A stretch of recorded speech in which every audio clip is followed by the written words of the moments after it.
नमस्कार, स्वागत और अभिनंदन आप सभी का मौसम तक चैनल पर। यह है नेशनल वेदर बुलेटिन और मैं हूं देवेंद्र त्रिपाठी, आपके साथ जुड़ता हूं मौसम का हाल बताने के लिए। दोस्तों, सबसे पहले आप सभी से निवेदन करूंगा, उन मित्रों से जिन्होंने चैनल को सब्सक्राइब नहीं किया है, कृपया करके चैनल को सब्सक्राइब कर लीजिए ताकि मौसम का अपडेट आप तक मैं रोज़ पहुंचाता रहूं। बेल आइकन पर क्लिक करेंगे तो अपडेट नोटिफिकेशन के माध्यम से पहुंचेगा। और साथ ही जिन्होंने सब्सक्राइब कर रहा है उन सभी का दिल से शुक्रिया। और एक और जानकारी या एक और आग्रह मैं करना चाहूँगा आप सभी से कि पूरा वीडियो देखने के बाद अगर आपको लगे कि ये वीडियो काम के हैं या ये इस वीडियो में जानकारियाँ काम की हैं तो उनको इस वीडियो को लाइक और शेयर ज़रूर कीजिए।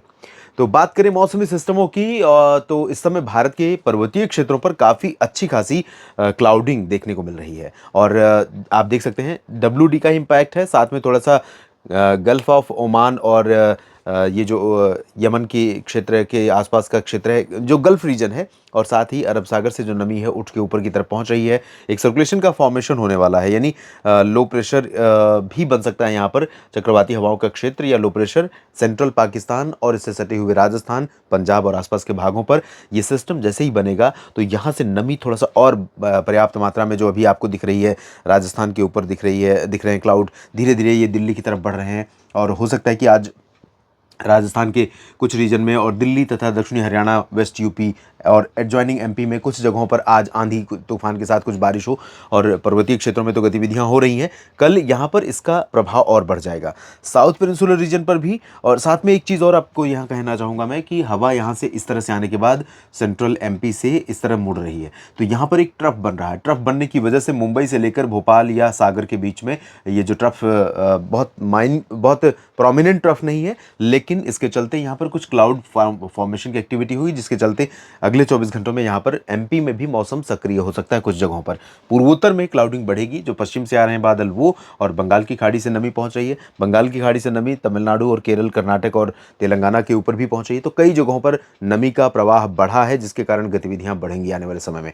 कहाँ बढ़ेंगी, कहाँ पर बारिश होगी, कहाँ पर लू चलेगी, आइए जानते हैं। और सबसे पहले शुरुआत मैं उत्तर भारत के भागों से ही करूंगा, क्योंकि अगर गतिविधि के हिसाब से देखें कि मौसम सक्रिय सबसे ज़्यादा कहाँ पर है, तो वो रीजन उत्तर भारत का ही है। उत्तर भारत में कई क्षेत्रों में, जम्मू कश्मीर, हिमाचल प्रदेश और उत्तराखंड में कई स्थानों पर बारिश के साथ ओलावृष्टि की भी संभावना है। और ये मौसम ओलावृष्टि के लिए पहाड़ों पर काफ़ी अनुकूल माना जाता है। तो शिमला में और एडजॉइनिंग रीजन्स में, साथ ही साथ ऊना और चंबा, डलहौजी और आसपास के भागों में अगले 24 घंटों के दौरान कई जगहों पर ओलावृष्टि हो सकती है। ऊंचे पहाड़ों पर बर्फ गिर सकती है। और वही स्थिति जम्मू कश्मीर में श्रीनगर, गुलमर्ग, काजीगुंड, पहलगाम समेत हायर रीचेस पर रहेगी, जबकि जम्मू, कटरा, उधमपुर में कहीं पर ओलावृष्टि की संभावना रहेगी।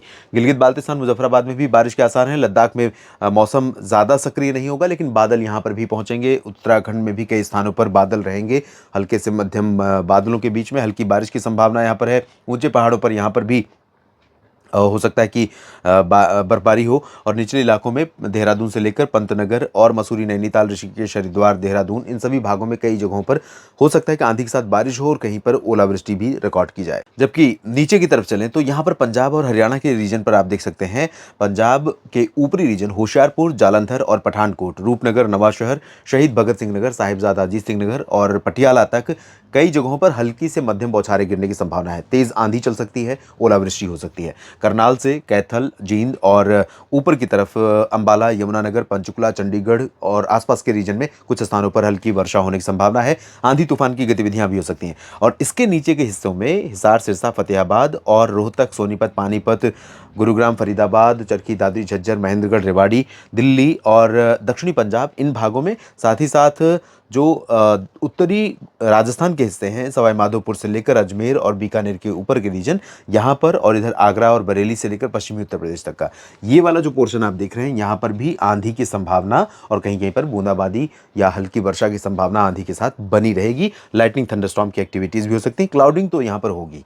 और इधर जैसलमेर से लेकर जोधपुर, जालौर, नागौर, सिरोही और पाली, राजसमंद, साथ ही साथ डूंगरपुर, उदयपुर, प्रतापगढ़, भीलवाड़ा, कोटा, सवाई माधोपुर, इन सभी रीजन्स में मुख्यतः शुष्क मौसम रहेगा। अगर कुछ बादल आ गए तो हो सकता है कि आ जाएं, लेकिन चांसेस यहाँ किसी गतिविधि के फिलहाल नहीं है। उत्तर प्रदेश के पूर्वी और मध्य भागों में यहाँ पर बहराइच और सीतापुर, लखीमपुर खीरी से लेकर कानपुर नगर, कानपुर देहात, झांसी, जालौन, उरई, लखनऊ और अंबेडकर नगर, साथ ही साथ सिद्धार्थ नगर, गोंडा बस्ती, बलरामपुर और देवरिया, गोरखपुर समेत तमाम जगहों पर, और इधर वाराणसी, सोनभद्र, मिर्ज़ापुर, भदोही, जौनपुर, आजमगढ़, चंदौली, मऊ, गाजीपुर, प्रतापगढ़, प्रयागराज और साथ ही साथ फतेहपुर, कौशाम्बी, चित्रकूट, महोबा, लखीमपुर खीरी तो उत्तर में है, यहाँ पर आसपास के रीजन जितने भी हैं, कानपुर और आसपास के भाग, अयोध्या, अमेठी, रायबरेली, बाराबंकी, सुल्तानपुर, सभी जगहों पर शुष्क मौसम रहेगा। पश्चिमी दिशा की शुष्क और गर्म हवाएं चलेंगी। दिन में मौसम काफ़ी गर्म रहेगा, सुबह रात में ठंडक रहेगी, लेकिन उमस कल यहाँ पर थोड़ा सा ऐड हो जाएगी। वो ऐड इसलिए होगी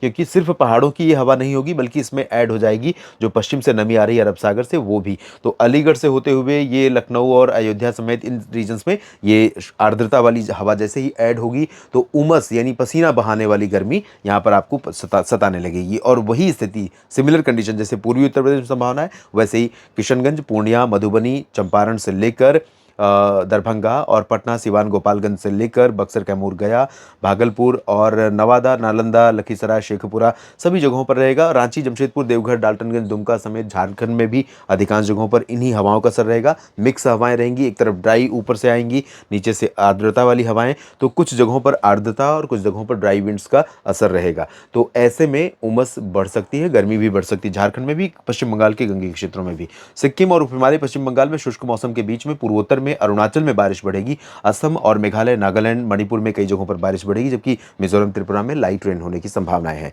मध्य भारत के भागों की अगर बात करें हम, तो यहाँ पर जो ट्रफ यहाँ पर बन रही है उसके चलते भोपाल और सागर से लेकर उज्जैन और इंदौर, धार, खरगोन, बैतूल और आसपास के इलाकों में कुछ स्थानों पर आंधी के साथ बारिश की संभावनाएं बन सकती हैं अगले 24 घंटों में। पश्चिमी मध्य प्रदेश के शेष भागों में यानी नीमच, रतलाम और गुना, मुरैना, भिंड और ये ग्वालियर का रीजन, और इधर खजुराहो, टीकमगढ़ से लेकर रीवा, सीधी, सिंगरौली और उमरिया, कटनी, शहडोल, अनूपपुर, डिंडोरी, मांडला, बालाघाट, नर्मदापुरम, छिंदवाड़ा, इन सभी भागों में शुष्क मौसम रहेगा लगातार।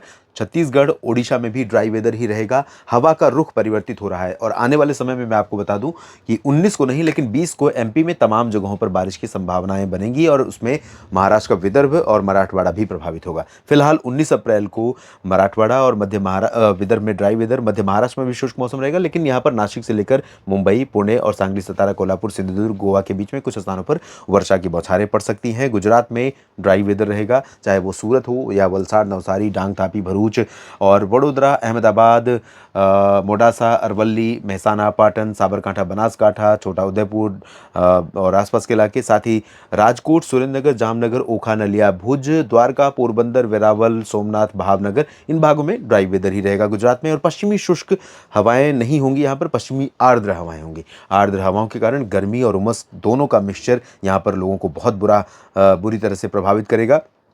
दक्षिण भारत में केरल और तटीय कर्नाटक तथा उससे सटे हुए आंतरिक कर्नाटक में कई जगहों पर हल्की से मध्यम, कुछ स्थानों पर तेज वर्षा हो सकती है। बेंगलुरु, मैसूरू, हसन, चित्रदुर्गा, बेल्लारी और आसपास के इलाकों में भी कई जगहों पर वर्षा संभावित है। अनंतपुर, चित्तूर और तिरुपति तथा आसपास के इलाकों में आंध्र प्रदेश के रायलसीमा में बारिश हो सकती है।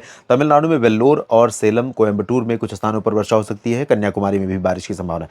पूर्वी तटीय इलाकों में इधर तमिलनाडु और आंध्र प्रदेश के तटों पर, तेलंगाना में, उत्तरी आंतरिक कर्नाटक के रीजन में फिलहाल शुष्क मौसम रहेगा। अंडमान और निकोबार द्वीप समूह में भी ड्राई वेदर रहेगा ज़्यादातर जगहों पर। और अंडमान और निकोबार द्वीप समूह में दोस्तों 20 मई को आमतौर पर मानसून की दस्तक होती है। तो आज है 18 अप्रैल, जिस दिन ये वीडियो मैं रिकॉर्ड कर रहा हूँ, यानी 1 महीना और 2 दिन का समय औसतन जो आमतौर पर सामान्य समय सीमा है वो बची हुई है। और उसके बाद 1 जून को केरल में दस्तक देता है मानसून, और केरल में दस्तक देने के साथ फिर आगे बढ़ना शुरू होता है।